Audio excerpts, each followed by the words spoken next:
भगवते वासुदेवाय। ओम नमो भगवते वासुदेवाय। ओम नमो भगवते वासुदेवाय।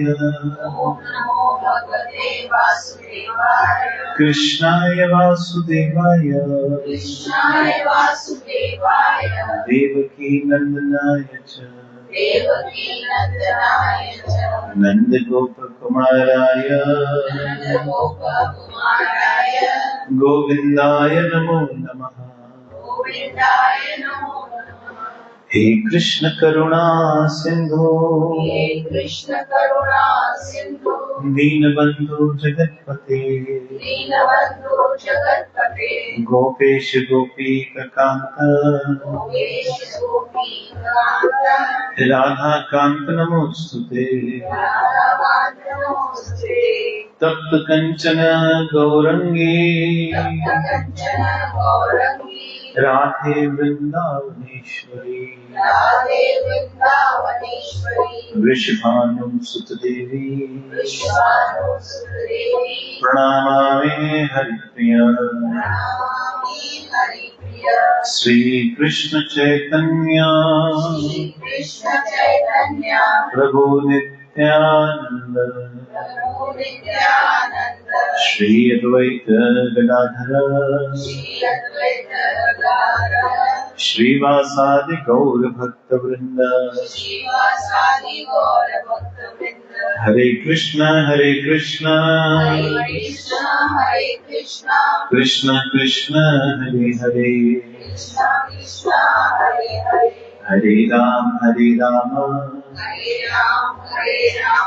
राम राम हरे हरे। हरे कृष्ण कृष्ण कृष्ण हरे हरे हरे राम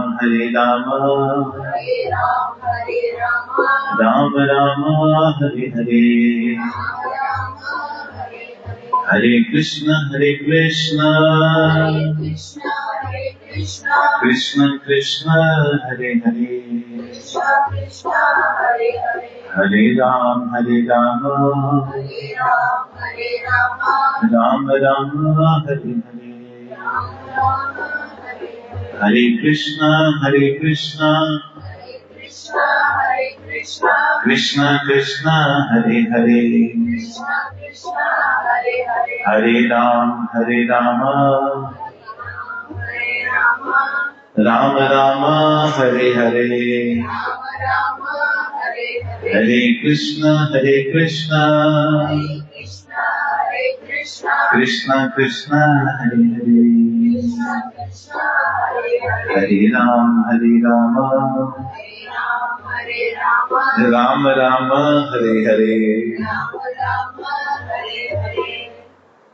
नमो विष्णुपदाय कृष्ण पृष्ठाय भूतले श्रीमते मधुसूदनाय बापूजी इति नामिने।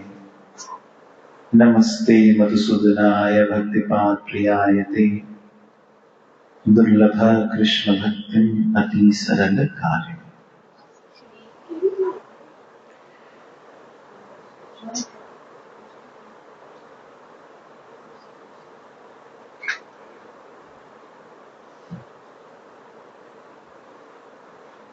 भगवद गीता 10वां अध्याय 10वां श्लोक। आप भी मेरे साथ कहिए, तेषां सतत युक्तनां भजतां प्रीति पूर्वकं ददामि बुद्धि योगं तं येन माम् उपयान्ति ते। 10th chapter 10th श्लोक 10वां अध्याय 10वां श्लोक। श्री कृष्ण कहते हैं कि हे अर्जुन, तेषाम सतत युक्त नाम, दो शब्द हैं यहां। सतत युक्त नाम, सतत मतलब कंटिन्यूस, सतत मतलब कंसिस्टेंट, सतत। युक्त नाम मतलब जुड़ा रहना, जुड़ जाना। तेषाम सतत युक्त नाम भजताम, चौथा शब्द, तीसरा शब्द भजताम, चौथा शब्द प्रीतिपूर्वकम। चार शब्द आज हम समझने की कोशिश करेंगे, तब जाके दामोदर लीला समझ में आएगी। सतत पहला शब्द, युक्ता नाम दूसरा शब्द, भजताम तीसरा शब्द, प्रीतिपूर्वकम, ये चार शब्द। कृष्ण कहते हैं कि जो मेरे साथ नाम के द्वारा, कैसे? नाम के द्वारा जुड़ जाता है। युक्ता नाम मतलब जुड़ जाना। लेकिन कैसे जुड़ता है, नाम कैसे लेता है? सतत। भजताम शब्द का यहां अर्थ है भजना,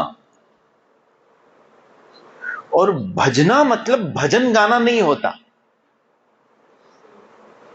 भजना मतलब नाम सिमरन को भी भजन कहते हैं, कीर्तन को भी भजन कहते हैं, कृष्ण की कथा सुनाना या सुनना इसको भी भजन कहते हैं। तो तेषाम सतत, भजन तो हो जीवन में, लेकिन कैसा हो? सतत हो। क्योंकि जब ये सतत नहीं होता, कंटिन्यू नहीं होता,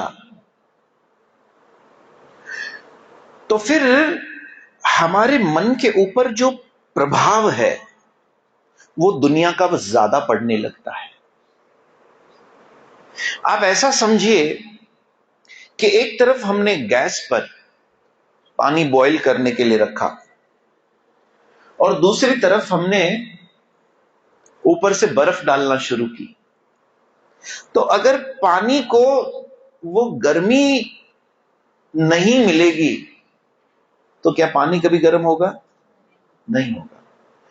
उसे सतत रूप से, कंटिन्यू रूप से वो गर्म पानी, वो अग्नि मिलना अनिवार्य है, ताकि वो अपने बॉइलिंग पॉइंट टेम्परेचर तक पहुंच पाए। ऐसे ही हम सबके जीवन में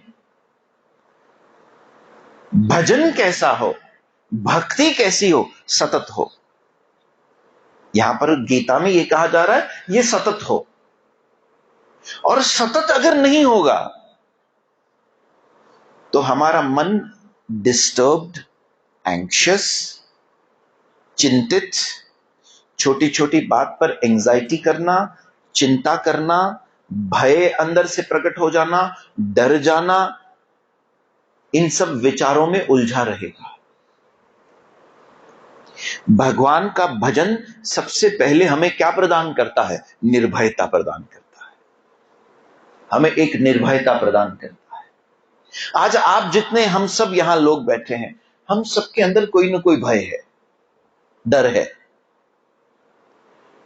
डर यह है कि एक जीवन जो अच्छा चल रहा है, कहीं कुछ ऊंच नीच ना हो जाए, कहीं कुछ चलता हुआ सब कुछ बिगड़ ना जाए, कहीं हमारा जो बिजनेस है, हमारी जो जॉब है, वो चलते चलते कहीं रुक न जाए। अगर ऐसा हो गया तो हम घर कैसे चलाएंगे, हम बच्चों की स्कूल की फीस कैसे देंगे? ये भय है। फिर भय होता है अपने सेहत का, कि कभी हमारी सेहत खराब हो गई तो हम कैसे होंगे, कैसे अपने घर के कार्य को आगे बढ़ाएंगे, कैसे हम कमाई करेंगे? ये भी भय है। बच्चों को भय होता है करियर का, कि हम कौन से रास्ते पर जाएंगे, हमारा कैरियर सही जगह पर ले जाएगा हमें या नहीं ले जाएगा, हम सही जॉब, सही बिजनेस कर पाएंगे नहीं कर पाएंगे, हम उसमें सक्सेसफुल होंगे या नहीं होंगे, ये भी क्या है? भय है। आप देखिए यहां हर पद पर एक भय है, एक अनसर्टिनिटी जैसा है। इसलिए भागवत का एक श्लोक कहता है, पदा पदा यद विपदा, the world that we are living in, जिस दुनिया में हम रह रहे हैं, इस दुनिया में हर पद पर भय है, हर स्टेप पर एक अनसर्टिनिटी है।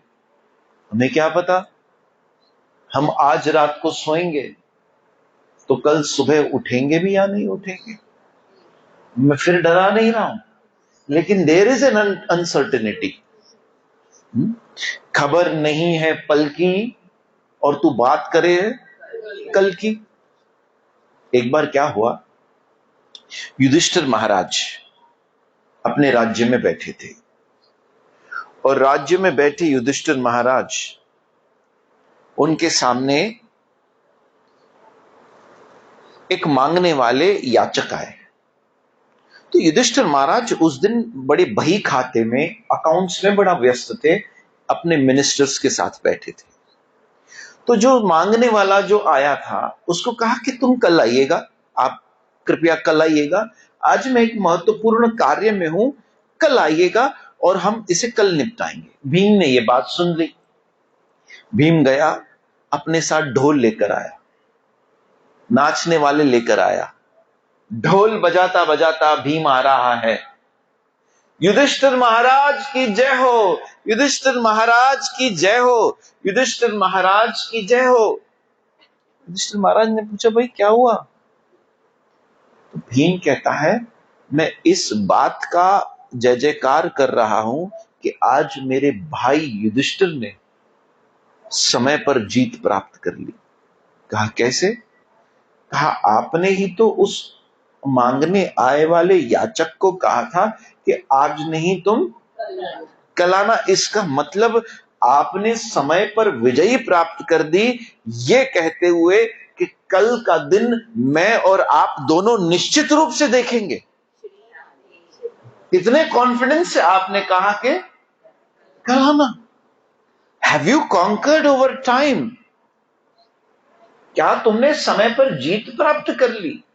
युधिष्ठिर महाराज समझ गए कि भीम क्या मैसेज देना चाहता है, क्या संदेश देना चाहता है। आज तक न कोई कर पाया है और ना ही कोई ऐसा कर पाएगा, अर्थात ये सबसे बड़ा एक भय है, एक अनसर्टिनिटी है। आप देखिए, कई बार इंसान ऐसा कहता है, आज हम यहां से जा रहे थे, अचानक एक तेज रफ्तार गाड़ी आई और हम मरते मरते बच गए। कहता है ना इंसान। अच्छा, हम कोई कहता है हम इतने बीमार हो गए थे, इतने बीमार हो गए थे, इतने बीमार हो गए थे, ये तो न जाने कैसे ठीक हो गए, हम मरते मरते बच गए। कल मरते मरते हम बच गए, आज हम मरते मरते बच गए, लेकिन परसों मरते मरते मर जाएंगे। ये भय तो हमेशा लगा रहेगा। आप देखिए, आज आप शॉपिंग मॉल में भी जाइए, आप एंटर कीजिए, सबसे पहले आपको चेक किया जाएगा। भय है, डर है। मंदिर में भी चले जाइए, वहां पर भी चेक करते हैं, मंदिर में भी चेक करते हैं। आप देखिए, पहले हमारा सिंध हुआ करता था, जहां पर ऐसे शाम को घरों के दरवाजे खुले होते थे, लोग अपने अपने घरों के बाहर बैठते थे और खुले दरवाजे होते थे, जिसको घर के अंदर आना है वो घर के अंदर आ जाता था, कोई रोक टोक नहीं थी। आज हमारे घर में भी कैमरा लगी हुई है कि कौन आ रहा है, कौन जा रहा है, भय है। आज हमारे कार पर भी डैश कैम लगी हुई है कि पता नहीं कौन सामने से क्या कर दे, भय है इस बात का। इट मीन्स जैसे जैसे समय आगे बढ़ता जा रहा है, हमारा माइंड जो है वो प्रिप्लेक्स्ड स्टेट में जा रहा है, एक प्रकार की अनसर्टेनिटी में जा रहा है। और ये अनसर्टेनिटी सबके साथ जुड़ी हुई है, सबके साथ जुड़ी। आप देखिए, हर देश भी हमेशा भय में रहता है, तभी तो इतनी सिक्योरिटी फोर्सेस हैं जो 24/7 सर्वेलेंस कर रही है, ड्रोन्स चल रहे हैं, ये देखने के लिए कि कोई कुछ गड़बड़ तो नहीं कर रहा, भय है। अब मुझे बताइए, अगर हम भय के साथ जिएंगे तो क्या एक शांति भरा जीवन जी पाएंगे? बोलिए, बोलिए ना। नहीं, इट इज नॉट पॉसिबल, क्योंकि हम कंसिस्टेंटली कंटिन्यूसली यही सोच रहे हैं। एक डिफेंस मैकेनिज्म में है हम, एक्टिवेटेड है डिफेंस मैकेनिज्म में, कि अपने आप को कैसे बचाएं। चाहे फिर वो जॉब हो, बिजनेस हो, करियर हो, हर समय इंसान यही सोच रहा है, ऐसा कर लूं, ऐसा कर लूं, ऐसा कर लूं, वैसा कर लूं। समझिए एक बात, भय किस चीज का है, आइए समझते हैं। भय किस चीज का है? मन में अपने अपने सोचिए। आज चाहे आपके अंदर किसी भी प्रकार का एक फियर है, अंत में जितने भी डर हैं वो एक बड़े डर में जाकर समा देते हैं, और वो डर है मृत्यु का। जॉब नहीं मिली तो भूखे मरेंगे, तो भूखे मरेंगे, भूखे मरेंगे, we will be in a miserable state. और मिजरेबल स्टेट में क्या होगा? धीरे धीरे करके हम मर जाएंगे। किसी भी प्रकार की परिस्थिति को ले लो, मृत्यु से बड़ा डर नहीं है। मृत्यु एक अंतिम भय है, उसके बाद क्या है? इसलिए ये जो भजन है, आज मैं ये समझाना चाहता हूं कि ये हरि भजन, ये हरि नाम का सिमरन हमारे अंदर उस भय को कैसे समाप्त करता है, कैसे उस मृत्यु के भय को ये भजन समाप्त करता है। अब समझिए इस बात को। हमारा जन्म हमारी मर्जी से हुआ? बोलिए ना। ऐसा तो कभी हुआ नहीं ना कि हमने भगवान को कहा कि हमें एक इस घर में जन्म दे। अगर ऐसा होता तो हम अंटिलिया में जन्म नहीं लेते, अंबानी के यहां नहीं जन्म लेते। कोई चॉइस मिली थी क्या हमें? इलोन मस्क के घर नहीं ले लेते जन्म? ले लेते भाई, अगर हमें चॉइस दी जाती तो। ना हमें जन्म लेने की चॉइस दी गई, ना हमें देश कौन सा चुनना है उसकी चॉइस दी गई, ना हमें घर कौन सा चुनना है उसकी चॉइस दी गई, ना हमें यह चॉइस दी गई कि लड़का बनना है लड़की बनना है। अगर बनना होता तो यहां बैठी माताएं कहती हमको भी लड़का बनना है भाई। लेकिन अब ऐसी इच्छा मत करना, अगर अभी ऐसी इच्छा हो गई तो फिर जन्म लेना पड़ेगा। हम उसी से छूटना चाहते हैं। तो किसी भी प्रकार की चॉइस हमें नहीं दी गई, मतलब जन्म हमारी मर्जी से नहीं हुआ। आइए आगे बढ़ते हैं। हमारा वेट जो है, वजन, वो हमारी चॉइस है या नहीं है? है। छो न छोता चाहो ताई खाईंदा हो ना। वेट हमारी चॉइस है? ये आपको कौन रोक रहा है डाइट करने से? कोई रोक रहा है? वेट हमारी चॉइस है। हम तो बोलते हैं ये भी खावा, ये भी खावा, ये भी खावा, ये भी खा, पोथुला थी वेंदा आहियूं। तो ये तो हमारी चॉइस है। लेकिन क्या हाइट हमारी चॉइस है? नहीं, वो हमारी चॉइस नहीं है, वो हमें जो मिली मिली। ऐसा नहीं हो सकता अभी खींच के हमें बड़ा कर दिया जाए। मां नंढो रहिजी वियुमि, मूंखे 6 फीट हाइट खपे, तो चलो भाई पैर में पानी डालो, जैसे पौधे को पानी डालते हैं, थोड़ा बड़ा हो जाए। ऐसा कुछ है फॉर्मूला? कोई खींचो रबर बैंड की तरह बड़ा, फॉर्मूला नहीं। इसका यह मतलब है कुछ चीजें हमारे हाथ में होती हैं और कुछ चीजें हमारे हाथ में नहीं होती। समझिए इस बात को, सिर्फ इतना समझिए। कि कुछ चीजें हमारे हाथ में होती है और कुछ चीजें हमारे हाथ में नहीं। जो चीजें हमारे हाथ में नहीं है वो हमारे प्रारब्ध है, कुछ नहीं कर सकते उसका। लेकिन जो चीजें हमारे हाथ में है वो हमारे कर्म है, कर सकते हैं उसका कुछ ना कुछ, मौका है, there is still an opportunity, कर सकते हैं। जन्म ले लिया, वो जन्म लेना हमारे चॉइस में नहीं था, लेकिन इस जन्म को किस तरह बिताना है वो हमारी चॉइस है, वो हमारी चॉइस है। और वही चॉइस भगवान ने हमें एक स्वतंत्रता दी है, एक इंडिपेंडेंस दिया है। चूज। एबीसीडी आती है आप लोगों को? बताइए। A for, B for, C for, D for wrong. आज हम इसे चेंज करते हैं, ये तो स्कूल में सीखी, ये हमने स्कूल में सीखी। A for ascend. असेंड मतलब ऊपर से नीचे आना। जब एक मां गर्भवती होती है, एक मदर जब प्रेग्नेंट होती है, तो उसके गर्भ में आत्मा प्रवेश करती है, उसको कहते हैं असेंड। उसमें एक सोल प्रवेश करता है, इसलिए फिर वो धीरे धीरे ग्रो होता है।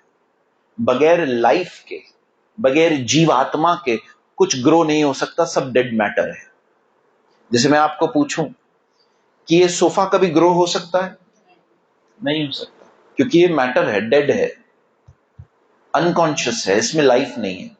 लेकिन मैं ग्रो हो सकता हूं, जो इस पे बैठा है वो ग्रो हो सकता है, क्योंकि वो डेड मैटर नहीं है, उसके अंदर लाइफ है, एक क्रिएटिव एनर्जी है, एक शक्ति है, एक सत्ता है भगवान की। इसलिए ऊपर से नीचे आने को असेंड। ए फॉर असेंड के बाद दूसरा क्या होता है step? B. B for birth. जन्म ले लेता है, आ जाता है दुनिया में रोते रोते, उए करते करते। कोई हंसते हंसते आया था? रोते रोते आया, वो नानी आई, डाडी आई, हाथ में 500 नोट रखी, 500 का नोट देके गई, बेटा अब उम्र भर तुझे इसके पीछे भागना है। तो बर्थ लेते ही हमें एक लक्ष्य दे दिया गया, भाई भागो, भाग मिल्खा भाग, नाच मेरी बुलबुल तो पैसा मिलेगा, बस दुनिया के आगे अब नाचो, इसीलिए आए हो तुम। बी हो गई तुम्हारी बर्थ। बी के बाद और सी के बाद डी फॉर डेथ। बर्थ हुई, डेथ हुई, बीच में बचा सी फॉर चॉइस। जन्म और मृत्यु के बीच भगवान ने हमें सिर्फ क्या दे दी? एक चॉइस। जन्म चॉइस से नहीं मिला, लेकिन मृत्यु चॉइस से हो सकती है। मृत्यु चॉइस से हो सकती है, क्योंकि मैंने कहा कुछ चीजें हमारे हाथ में है और कुछ चीजें हमारे हाथ में नहीं। मृत्यु नहीं हो सकती, ये चॉइस नहीं है, लेकिन मृत्यु कैसे होगी ये चॉइस है। मृत्यु कैसे होगी यह आपके हाथ में है। श्री राधे कहिए। और ये मैं नहीं कह रहा हूं भाई, ये भगवत गीता में कृष्ण कह रहा है, यम यम वापी स्मरण भावम त्यजते अंते कलेवरम तम तम एव इति कौन्तेय सदा तद भाव भावितः। At the time of death जो कॉन्शियसनेस में होता है व्यक्ति के, अगला जन्म वैसा ही मिलता है। या तो अगला जन्म फिर वैसा ही मिलेगा, और अगर अगला जन्म नहीं मिलना है तो अंतकाले च माम एव माम अनुस्मर। अर्जुन, दूसरा ऑप्शन यह भी है कि अंतकाल में अगर उसे मेरी स्मृति आ गई कि वो मुझे याद कर पाया, इसका मतलब वो मुझे चाहता है, मतलब फिर वो मेरे पास वापस आ जाएगा, उसका दोबारा जन्म नहीं होगा। ये चॉइस है, ये चॉइस है। ये चॉइस किसकी है? भगवान ने ये चॉइस हमें करने के लिए दी है। अब आप कहोगे मृत्यु के समय कौन सा विचार हमारे मन में आएगा? ये चॉइस तो हमारी है, लेकिन हमें पता कैसे चले? क्योंकि उस क्षण, उस मोमेंट पे हमारे मन में हम न जाने किसके बारे में सोचें। तो आप ये एक्सरसाइज, एक एक्सपेरिमेंट अपने आप के साथ करके देखो कि जो आप, जिसमें आपका सबसे ज्यादा मोह होगा, चाहे वो एक इंसान है या कोई वस्तु है या घर है या ऑफिस है या बिजनेस है या कोई भी ऐसी चीज है, कोई भी ऐसी बात है जो आप रोज करते हो, जिसे किए बगैर आप बिल्कुल रुक नहीं सकते, कोई ऐसी तीव्र इच्छा है जो आपको खुद ब खुद उस तरफ ले जाती है, अंत समय में वही याद आएगा, वही याद आएगा नेचुरली, स्वाभाविक रूप से। और आप सोचिए, एक छोटी सी कथा सुनाओ। हाँ? हरे कृष्ण कृष्ण कृष्ण हरे हरे, हरे राम राम राम। गुरु नानक देव जी महाराज अपने शिष्यों के साथ में सब दरबार भी जाते हैं, मत्था भी टेकते हैं। देखिए जरा गुरु नानक देव जी की अद्भुत लीला हुई।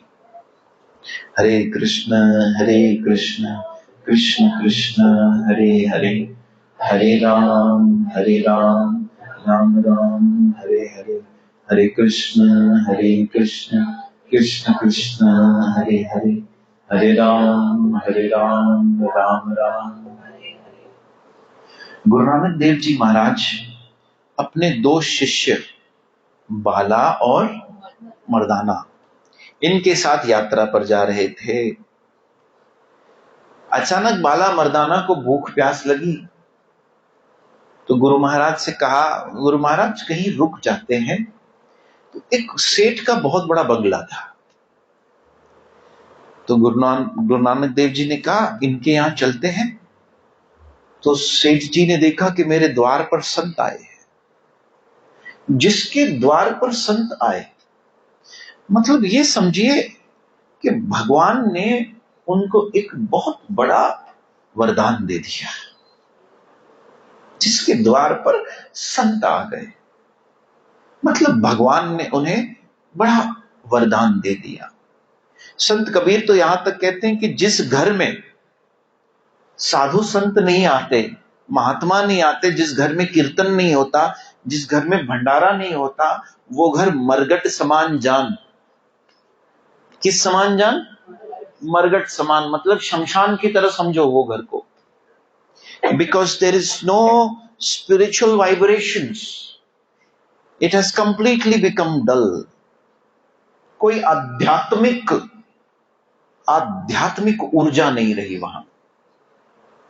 तो गुरु नानक देव जी को देखकर वो सेठ बड़ा खुश हुए, दौड़कर गए, उनकी खूब सेवा की, बाला मर्दाना को खिलाया पिलाया, सेवा की। जब वापस जाने का समय आया तो गुरु नानक देव जी ने कहा, मैं बहुत खुश हूं तुम्हारी सेवा से बेटा, मैं तुम्हें कुछ देना चाहता हूं। तो सेठ ने पूछा क्या देना चाहते हो? कहा मैं तुम्हें आशीर्वाद देता हूं कि तुम्हारी इस जन्म मृत्यु से, इस भौतिक संसार से मुक्ति हो जाए, जन्म मृत्यु से तुम मुक्त हो जाओ, आवाज जावी के आगमन से 84 लाख योनियों से तुम मुक्त हो जाओ। सेठ कहते हैं महावरी छा कंदम मुक्त थी, क्या करूं मैं मुक्त होके? महाराज मैं आपसे कुछ और मांग सकता हूं अगर बुरा न माने। कहा मांगो। कहा आप मुझे देना ही चाहते हो तो ऐसा दो कि मेरा बिजनेस डबल हो जाए। महाराज ने कहा देखो सोच लो, मैं वरदान तो कोई भी दे सकता हूं, लेकिन सस्ता सौदा मत कर बैठना। कहा नहीं महाराज मैंने सोच लिया, मुझे बिजनेस डबल कर दे ऐसा वरदान दीजिए। अब गुरु नानक देव जी दयालु, तो वरदान दे दिया, ठीक है बेटा आशीर्वाद। आशीर्वाद हुआ। अब महात्मा अपने रास्ते चले गए। यहां पर वाकई में इसका कुछ दिनों में प्रॉफिट पर प्रॉफिट होते जाए, बिजनेस डबल पे डबल होते जाए, देखते जाए कि पैसा आ रहा है, बैंक बैलेंस बढ़ रहा है। वाह वाह वाह वाह वाह वाह वाह, मैं बहुत खुश हुआ। क्या तो आशीर्वाद देके गए महाराज। अब हुआ यूं कि एक दिन सेठ बूढ़ा तो होना ही था, जाना तो था ही। सेठ का शरीर छूटा, हार्ट अटैक आया। हार्ट अटैक आते आते आते अपने उस खेत के बारे में सोच रहा था, अपने बिजनेस जो उसका व्यापार खेत पर चलता था उसके बारे में सोच रहा था। यहां मरा और वहां एक बैल ने जन्म दिया एक बच्चे को, जिसमें सेठ की आत्मा प्रवेश कर गई। अब आंख खुलती है तो किसका शरीर मिला? यम यम वापी स्मरण भावम। whatever is your state of mind, whatever is your state of consciousness, next body you get accordingly, Bhagavad Gita 8वां अध्याय कहता है। तो एक बैल का शरीर मिल गया। अब देखता है कि बंगला तो जाना पहचाना लग रहा है, ये बैल तो वही है जिसे मैं मारा करता था, लेकिन अब कौन बन गया? मेरी मां बन गई। अब थोड़ा बड़ा हुआ तो वो भी लग गया खेती में। अब संत महात्मा भ्रमण करते रहते हैं और याद रखते हैं जो सेवा करता है उनको, उनको भूलते नहीं है। देखिए, जब हम किसी संत की, किसी महात्मा की, किसी भगवान के प्यारे की सेवा कर देते हैं ना, तो न भगवान भूलता है न वो संत भूलता है। और दुनिया की आप 1000 सेवा कीजिए, 1000 अच्छा कीजिए उनके लिए, वो आपकी 1000 बातें भूल जाएंगे, एक गलती करो याद रखेंगे। और भगवान के जन जो होते हैं वो 1000 गलतियां माफ कर देंगे, एक अच्छा कुछ कर दो वो याद रखेंगे। तो दूसरी बार गुरु नानक देव जी उसी मार्ग से जा रहे थे, याद आई उस सेठ की कि यहां ही एक सेठ ने हमारी, याद है बाला मर्दाना? कहा। तो पूछा जरा देखिए तो वो सेठ है कहां? तो गुरु नानक देव जी ने अपने नेत्र बंद किए, अंतरात्मा का स्वयं गुरु नानक साहब तो भगवान की ही विभूति थे, तो आंखें बंद की, अंतरात्मा की दृष्टि से देखा वो आत्मा कहां है। तो देखा कि अरे ये सामने रही, ये खेत में ये बैल जो चल रहा है बच्चों, यही उसकी आत्मा है। तो बाला मर्दाना हैरान हुए, कहा महाराज देखो अभी भी मुक्ति लेता है, पूछ के देखो।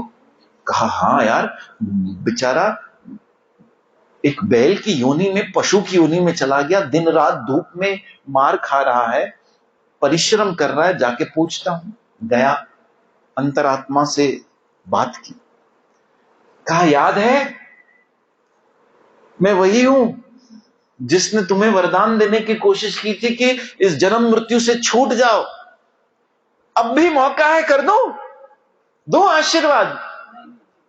आवाज आती है आत्मा की, नहीं महाराज, मेरे खेत से एक बैल कम हो जाएगा, अब तक वो मेरापन है, अब भी उसे ऐसा लग रहा है कि ये मेरा है। कहा देखो सोच लो, तुम चाहोगे तो ही हो सकता है। कहा नहीं महाराज, मैं ठीक हूं, अपने ही खेती को बढ़ा रहा हूं, इससे मेरा ही तो व्यापार बढ़ रहा है। ठीक है, जैसी तुम्हारी इच्छा, अपने रास्ते निकल दिया। कुछ दिन हुए, वो बैल का भी शरीर छूट गया, कोई रोग हो गया, शरीर छूट गया। अब उस सेठ को फिर जन्म मिला, उसी के आसपास, जो घर के आसपास जो कुत्ते घूमते थे, उसे कुत्ते के रूप में जन्म मिला। The soul keeps on downgrading the species. इसे कहते हैं पतन होना, डिसेंड। अब क्या हो रहा है? पहले असेंड हुआ, अब वो और नीचे जा रहा है। There is a cycle of 8.4 million species जिसमें घूमना पड़ता है। अब और एक नीचे जन्म हुआ कुत्ते के रूप में। अब आपने देखा होगा कई बार कुछ घर के आसपास कुत्ते आकर बैठ जाते हैं, उन्हें कितना भी हटाओ, घूम फिर कर वो वापस आकर वहां, वो होगा कुछ पिछले जन्म का। सच कह रहा हूं, पता नहीं अब मैं कुछ कहूं किसका क्या हो, किसका क्या हो, तो वो सही नहीं होगा, लेकिन किसी न किसी का उस घर से उसका कोई ना कोई नाता होता है। तभी वो भटकते भटकते भाई किसी और के यहां जाकर नहीं टिका, हमारे यहां क्यों आके बैठ गए। उसके प्रारब्ध उसे खींच कर ले जाते हैं, उसके विचार, उसकी कॉन्शियसनेस उसे उसी डायरेक्शन में खींच कर ले जाती है। कुत्ता आकर बैठ गया। अब फिर गुरु नानक देव जी यात्रा पर थे, फिर अंतरात्मा की दृष्टि से देखा, ओ हो, बैल की योनि से भी गया, अब कुत्ते की योनि में। कहा बेटा अब तो मुक्ति ले ले। कि नहीं महाराज, अपने बंगले की रक्षा कर रहा हूं,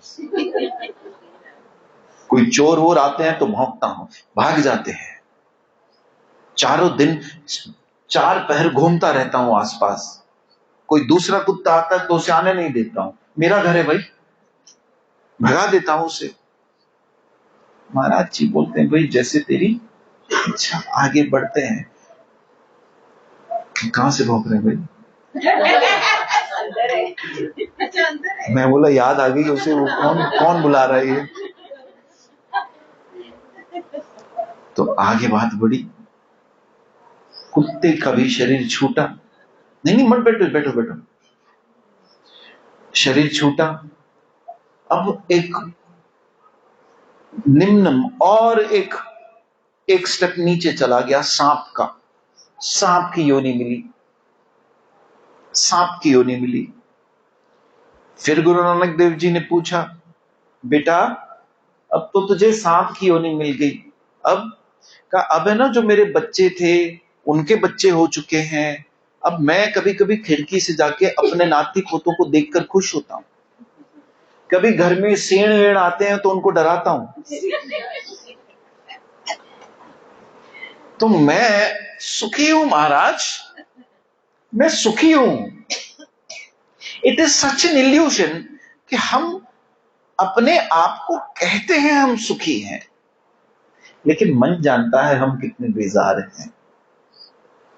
अंत में उसे एक कीड़े का जन्म मिला जो बाहर नाली में बह रहा था, और जब फिर गुरु नानक देव जी महाराज आए, प्रार्थना करके कहता है महाराज गलती हो गई, अब मुझे मुक्ति दे दीजिए, मुझे मुक्त कर दीजिए, मैं वापस जाना चाहता हूं।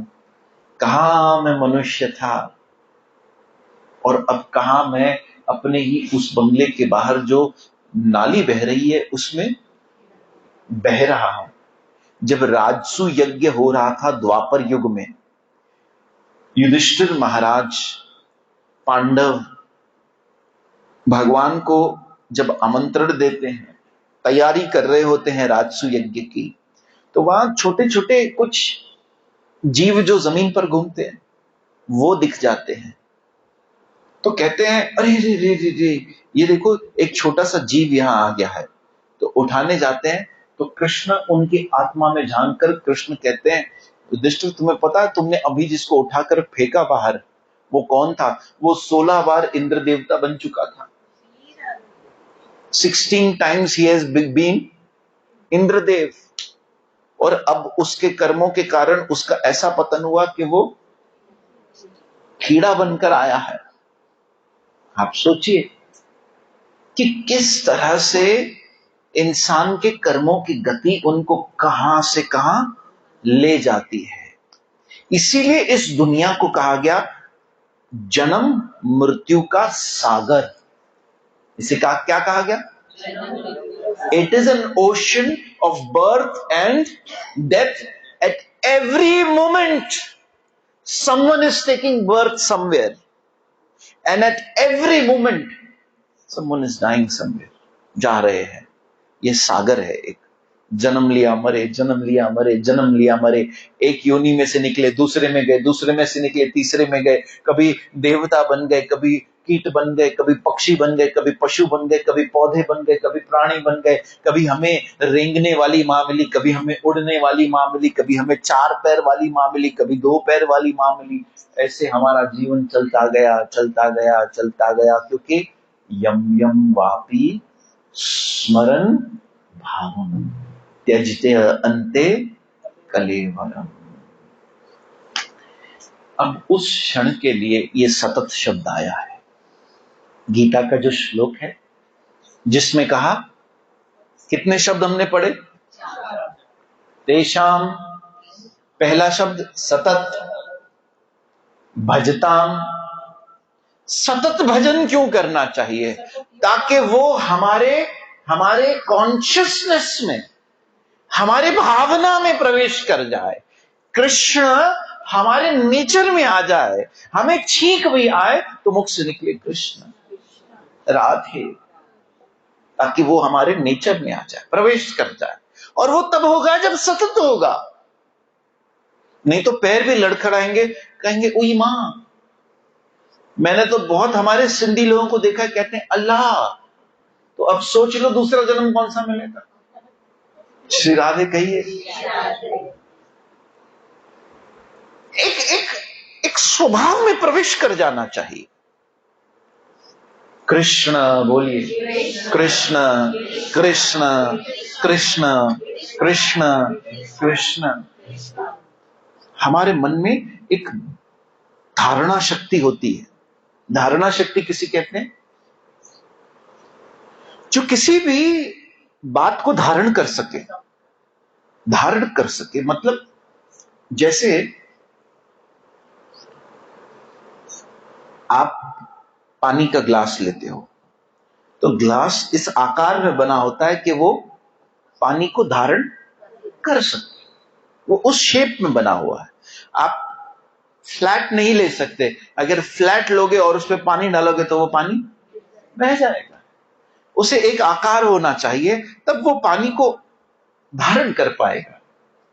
उसी तरह से मन जब हमारा इस रूप में आकारित हो जाता है कि वो कृष्ण को धारण कर पाए, ये जो इस समय आप सुन रहे हो ये कथा, ये धारण हो जाए।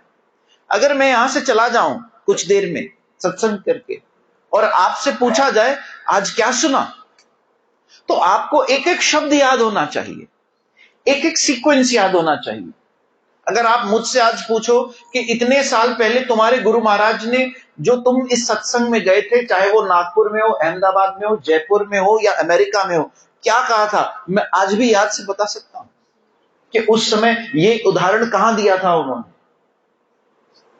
हमारा मन उसके लिए तैयार ही नहीं होता। हम बस सुनने आते हैं, हा डाडो सुठो लगो, और चले जाते हैं। जब हमारा मन धारण करने लगेगा इन बातों को, तो वो मन में आकर बस जाएंगी और वो तब निकलेंगी जब सबसे ज्यादा जरूरत होगी। अगर आज गुरु कृपा से मेरे भीतर से सत्संग निकल रही है, तो कहीं जो गुरु महाराज के शब्द वो धारण हुए तभी निकल पा रही है। ऐसे ही कृष्ण नाम को धारण करना पड़ता है, उसे अंदर अंदर इस तरह से आकार दीजिए अपने मन को कि जो सुने हम, जो नाम हमारे अंदर जा रहा है वो अंदर धारण हो जाए। और जब वो धारण होगा तब देखिए कैसे समय समय पर वो नाम आपके अंदर से प्रकट होगा और सारे भय को मिटा देगा। हरे कृष्ण कृष्ण कृष्ण हरे हरे, हरे राम राम राम। इस डर से ऐसे ही जीता जा सकता है, इस भय से कृष्ण नाम से ही जीता जा सकता है।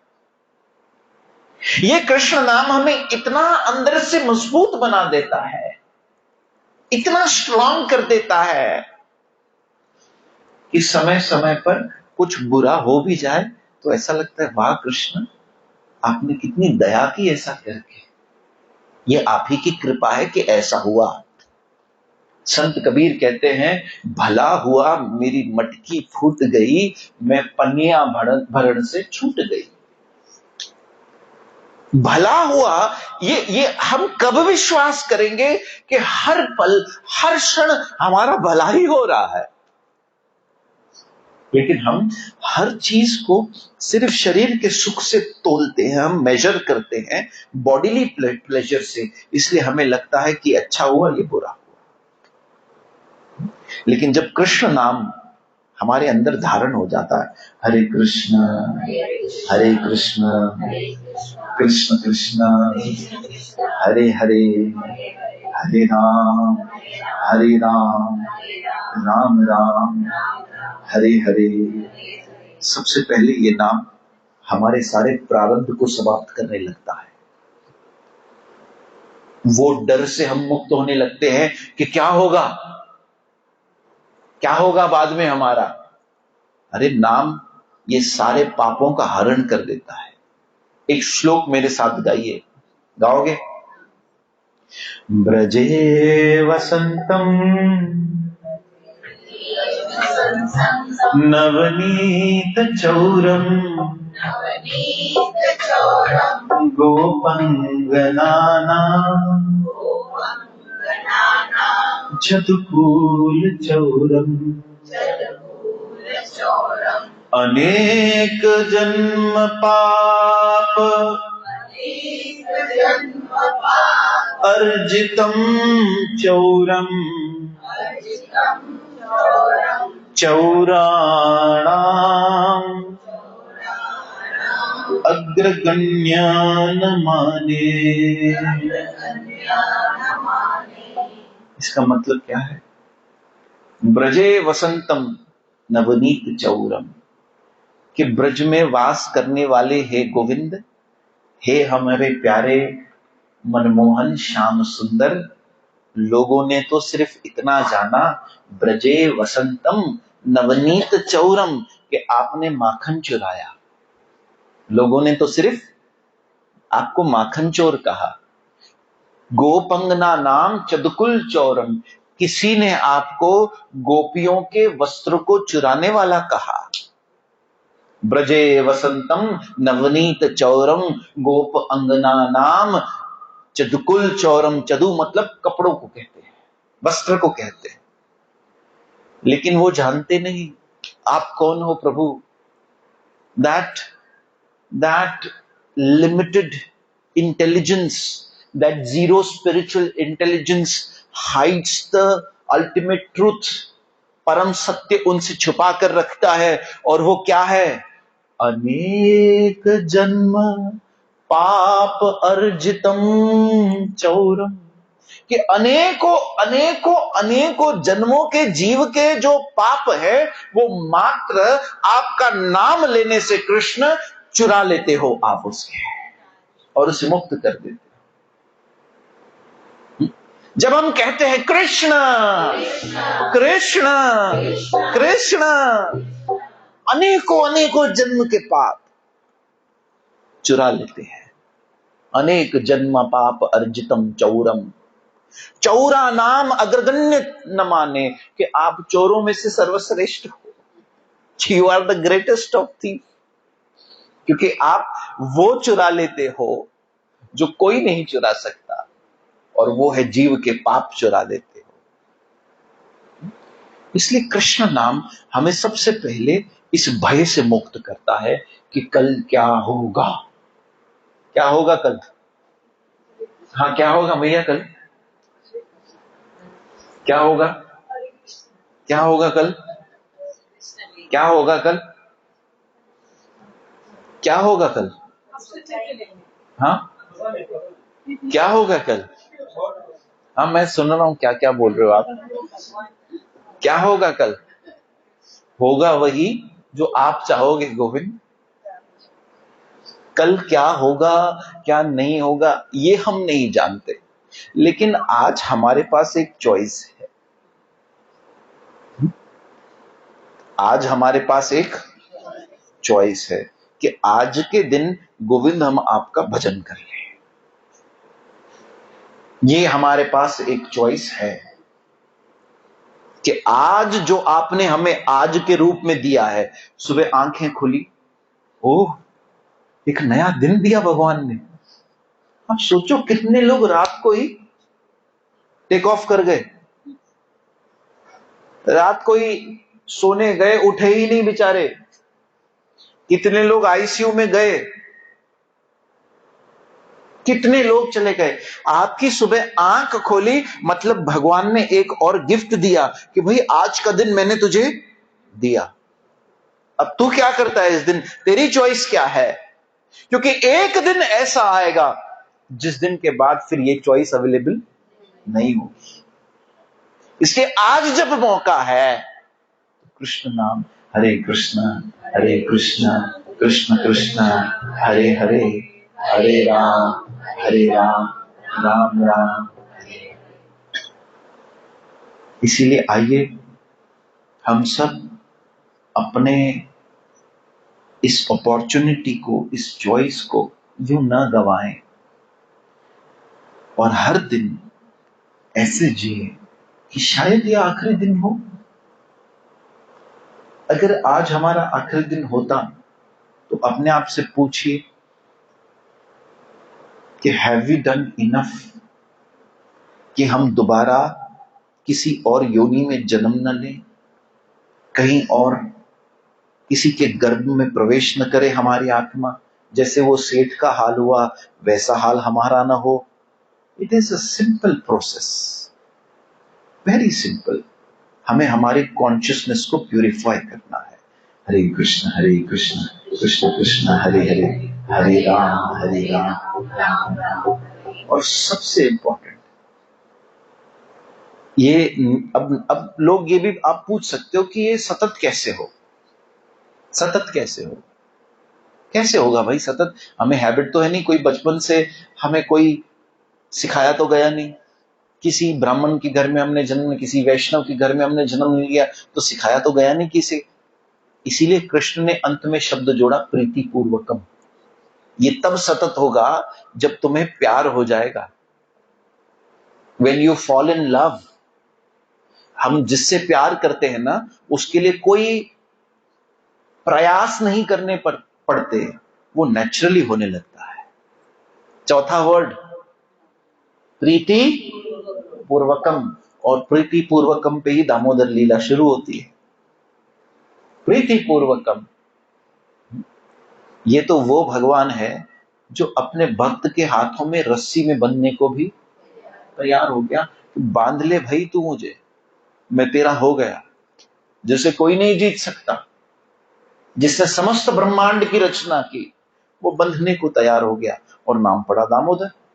मैं तेरा हो गया, बांधो बांधो, मैं बंधने को तैयार हूं। किससे बंधने को तैयार हूं? प्रीति पूर्वकम, प्रीति पूर्वकम। मां यशोदा ने प्रयास किए प्रयास किए प्रयास किए प्रयास किए, लेकिन अंत में कृष्ण खुद बन गया।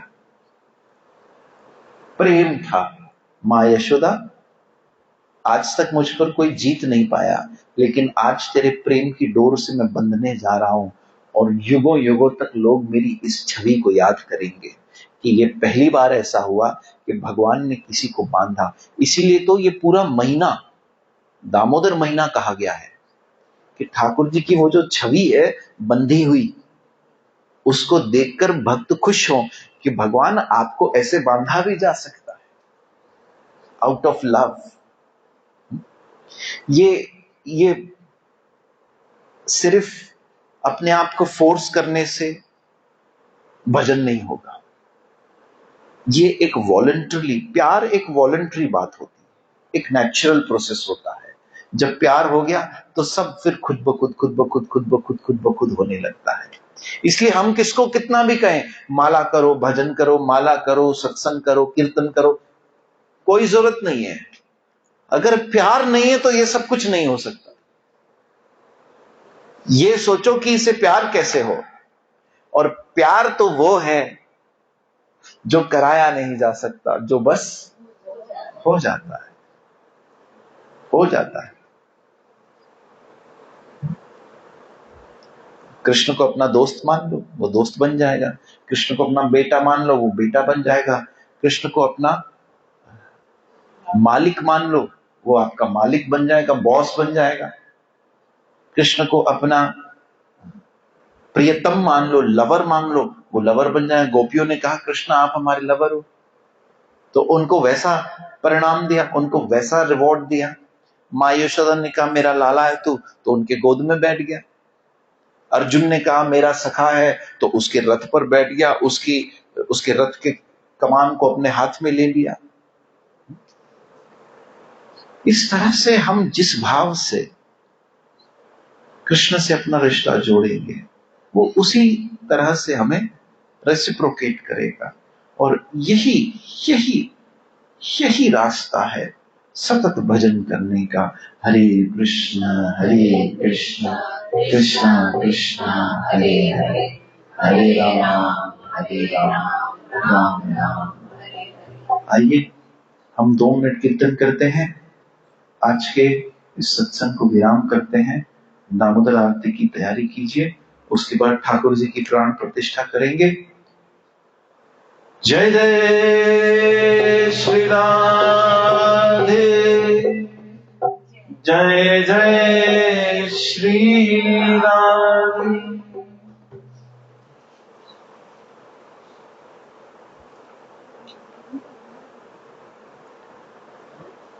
हरे Krishna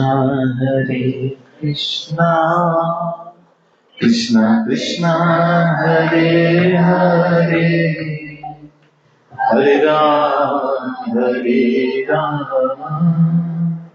Ram Ram Hare Hare. Hare Krishna, Krishna Krishna, Hare Hare, Hare Rama, Rama Rama, Hare Hare.